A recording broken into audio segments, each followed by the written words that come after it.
So hello friends, this is Amresh Kumar and welcome to our YouTube channel Keep Learning with Amresh Kumar. Dear friends, इस video में हम करने वाले हैं extension of Cauchy integral formula for multiply connected regions. ठीक है बेटा, तो इससे पहले कोसी इंटेग्रल फॉर्मूला और गॉस मीन वैल्यू थ्योरम का प्रूफ हमने कंप्लीट कर लिया डिटेल में, तो उसको आप प्ले लिस्ट में जाके देख सकते हैं। उससे पहले आप चैनल पर नए हैं तो चैनल को सब्सक्राइब कर लें ताकि आपको आने वाली वीडियोज़ का नोटिफिकेशन सबसे पहले मिलता रहे। तो बेटा बहुत इंपॉर्टेंट थ्योरम है हमारा, कोसी इंटेग्रल फॉर्मूला पे बेस्ड है। यहाँ पे आपको एक फंक्शन एफ एनालिटिक दिया हुआ है in the ring shape region bounded by curve C1 and C2। Contour C1 and C2 के द्वारा जो रिंग शेप रीजन बनेगा उसमें एफ एनालिटिक दिया हुआ है बेटा। ए कोई पॉइंट दिया हुआ आपका in the ring shape region. Then आपको ये प्रूव करना है कि f of A equal to 1/2 pi iota integration over C2 f of z upon z minus a minus 1/2 pi iota integration over C1 of f of z upon z minus a. और यहाँ पे बताया हुआ उसने कि जो C2 है वो आउटर कॉन्टूर है आपका, C1 इनर कॉन्टूर है, मतलब C2 के अंदर ही कॉन्टूर C1 है। तो ऐसे कह सकते हैं आपकी बड़ी कॉन्टूर C2 वाले इंटीग्रेशन से अगर हम छोटी कॉन्टूर वाले इंटीग्रेशन को माइनस करें इस तरीके से तो वो एफ ऑफ ए के इक्वल होगा, जहां ए क्या पॉइंट है inside the ring shape region bounded bye C2 and C1। Diagrammatically समझेंगे, मैथमेटिकली भी करेंगे, बहुत डिटेल में करेंगे प्रूफ, बहुत समझ आने वाला है, मज़ा भी आने वाला है भाई, और बहुत कम टाइम में हम इसका प्रूफ कर लेंगे। बने रहें आप मेरे साथ। देखो मैंने डायग्राम बनाया, ये कॉन्टूर बेटा C2 दिया हुआ आपको आउटर कॉन्टूर, इस कॉन्टूर C2 के अंदर एक और कॉन्टूर दिया हुआ है। तो ये बाय डिफ़ॉल्ट ही है कि जो C1 कॉन्टूर है वो ऐसा कॉन्टूर है जो C2 कॉन्टूर को कहीं भी ओवरलैप या इंटरसेक्ट नहीं करता। ये बाय अंडरस्टैंडिंग है हमारा, बाय डिफ़ॉल्ट ये पता होता है हमें थ्योरम में, स्टेटमेंट में। उसके बाद देखो जो ये रिंग शेप रीजन है बेटा, ये वाला जो रिंग शेप रीजन है C2 और C1 की हेल्प से जो बना है ये वाला पार्ट, इस वाले पार्ट में आपको फंक्शन क्या दिया हुआ है, एनालिटिक दिया हुआ है। ए पॉइंट क्या है इसी रिंग शेप रीजन में है, तो मैंने क्या किया बेटा ये ए पॉइंट ले लिया यहाँ पे कोई रिंग शेप रीजन में। ठीक है, C2 और C1 के रिंग शेप रीजन में कोई ए पॉइंट ले लिया, तो ये प्रूफ करना आपको। अब देखो बिल्कुल एज इट इज हम इसको कोसी इंटेग्रल फॉर्मूला की तरह प्रूफ करेंगे। ए पॉइंट लिया तो ए पॉइंट को सेंटर मान के कोई सर्कल ड्रॉ कर लो, बिल्कुल सिंपल प्रूफ, साथ साथ ही आपको पूरी थ्योरम से कंप्लीट समझ आ जाएगी। मैंने एक सर्कल ड्रॉ किया, ऐसा सर्कल ड्रॉ किया जो ना तो C2 को इंटरसेक्ट करता ना C1 को इंटरसेक्ट करता, बिल्कुल इसके ऐसे बना है। ठीक है बेटा, जिसका सेंटर ए है, रेडियस मैंने मेरे बेटा इसकी R ले ली और नाम एज इट इज वही रख दिया जो हमने कोसी इंटेग्रल फॉर्मूला के प्रूफ में रखा था। वीडियो में आपको वीडियो देख सकते हैं आप। तो ये सर्कल गामा है जिसका सेंटर ए, तो सब कुछ लिखना आपने। Let us consider a contour C2 and contour C1 and a ring shape region bounded by C1 and C2 represented by the diagram, and let A be any point in the ring shape region, and let us describe a circle gamma of radius A and radius R such that circle gamma does not intersect C1 or C2। ये C1 और नोर कहेंगे C2, ना तो C1 को intersect करता ना C2 को। उसके बाद नेक्स्ट स्टेप देखो क्या है, by the extension of Kosi theorem. तो कोसी थ्योरम भी मेरे पास थी एक।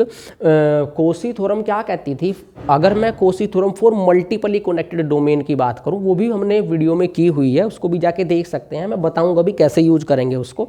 मैं एक फंक्शन की बात करता हूं मेरे बेटा, आप ये देखो सब कुछ लिखना होता है आपने ये ऐसे।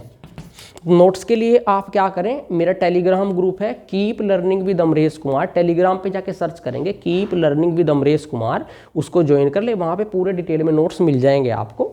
तो बेटा यहाँ पे चेक करो, अब देखो कि f of z upon z minus, जैसे हमने कोसी इंटेग्रल फॉर्मूले में किया था, मैं इस फंक्शन की अगर बात करूं, ये फंक्शन इस रिंग शेप रीजन में क्या है, एनालिटिक है। रिंग शेप रीजन कौन से वाला रिंग शेप रीजन लेना है आप, bounded by 3 closed curve C1 C2 and gamma.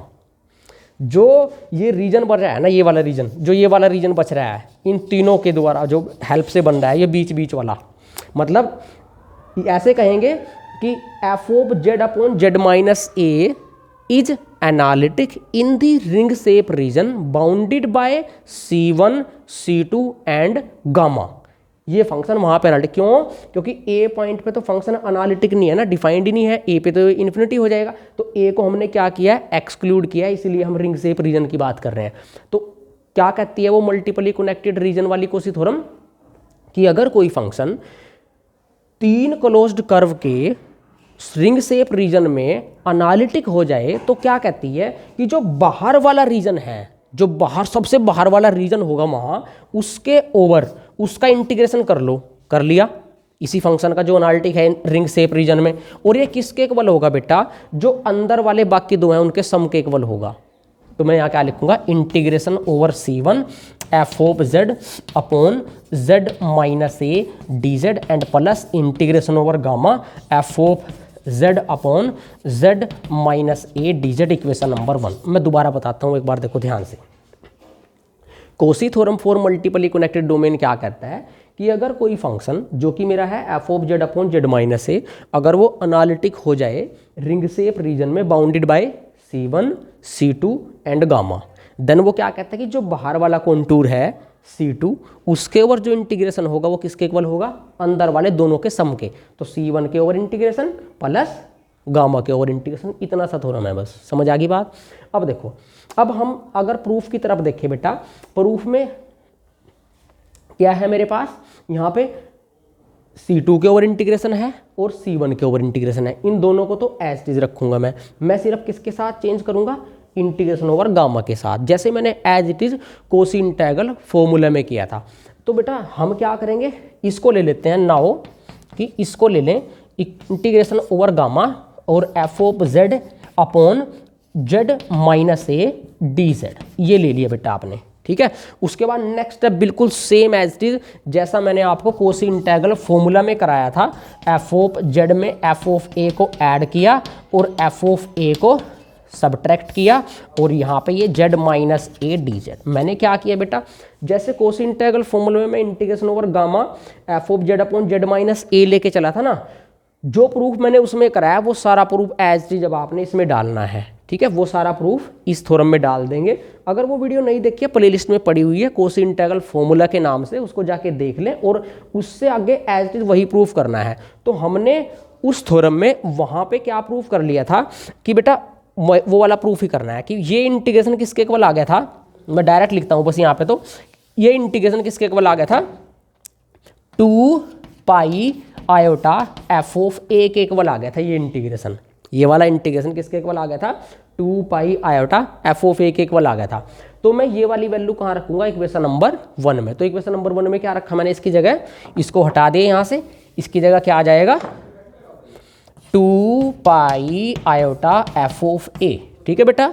अब मैं क्या करूँगा, इस C1 वाले को कहाँ ले लूँगा, लेफ्ट साइड ले लूँगा, तो इक्वालिटी है, बीच में क्या आ जाएगा, माइनस, ठीक है बेटा।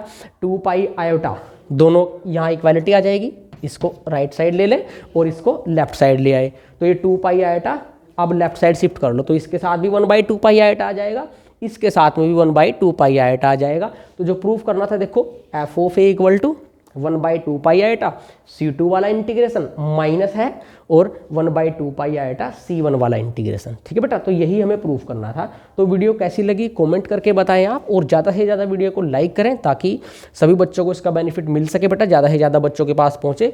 और चैनल पर नए हैं तो चैनल को सब्सक्राइब कर लें। कोई भी डाउट है तो कमेंट कर सकते हैं आप। इसके बाद हम Cauchy integral formula for higher order derivative का प्रूफ डिटेल में करेंगे, उसके न्यूमेरिकल क्वेश्चंस भी करेंगे। तब तक के लिए बेटा जय हिंद, जय Bharat and thank you so much.